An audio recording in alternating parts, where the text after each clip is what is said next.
আসসালামু আলাইকুম ভাই। ওয়ালাইকুম সালাম। ভালো আছেন ভাই? আছি ভালো, আলহামদুলিল্লাহ ভাই। আচ্ছা ভাইয়া, আমি আপনাদের একটা প্রশ্ন করতে চাই।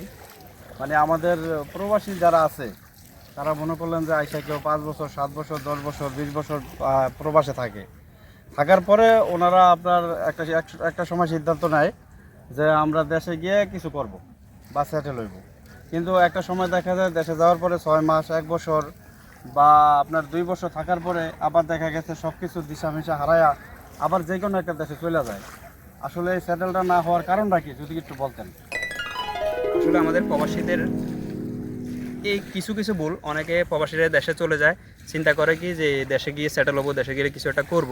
তো তারা অনেক সময় ফেল করে, 2-4-6 মাস কাজ করে, 1 বছর কাজ করে, তারপর পাগল হয়ে আবার যে কোনো দেশে চলে যেতে আবার পাগল হয়ে যায়, ঋণ মিন কইরা দেনা টানা হয়ে এত চলে যায়। তো আসলে এর থেকে মুক্তি পাইতে হলে অবশ্যই কী করতে হবে, যদি কোনো প্রবাসী বিদেশ থেকে একবারে চলে যাইতে চায় বাংলাদেশে, তো তাকে কারো আন্ডারে কাজ করা যাবে না। এক নাম্বার হচ্ছে যে কোনো প্রবাসী যদি দেশে যায়, কারো আন্ডারে কোনো চাকরি বা কোনো কাজ এগুলো করা যাবে না।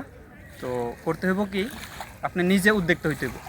ছোটো থেকে আপনি বড় হতে পারবেন, তবে কোনো উদ্যোক্তা না হয়ে যদি আপনি কারো আন্ডারে কাজ করেন, 2-6 মাস কাজ করার পরে কিন্তু আপনি পাগল হয়ে যাবেন। কারণ কি লাগে, আপনি দেশে কাজ করলে পুরো দিন কাজ করার পর আপনার 5-10 হাজার টাকা স্যালারি দিব বা 15,000 টাকা স্যালারি দিব। আপনি বিদেশে 70-80 হাজার টাকা কামাইছেন, কিন্তু আপনি যদি দেশে উদ্যোক্তা হন, এক মাসে যদি আপনি 5,000 কামান, অন্য মাসে আপনি 20,000, একটা রাস্তা তৈরি হয়। বা অনেক সময় এক মাসে লস হবে, কিন্তু দ্বিতীয় মাসে আপনার 70-80 হাজার টাকা। কিন্তু কয়েকটা কাজ করতে হবে, এই প্রবাসীরা গেলে কারো আন্ডারে কাজ করতে পারবে না। অবশ্যই নিজে উদ্যোক্তা হইতে হবে, নিজের আন্ডারে 2-1 জন কাজ করাইতে হবে।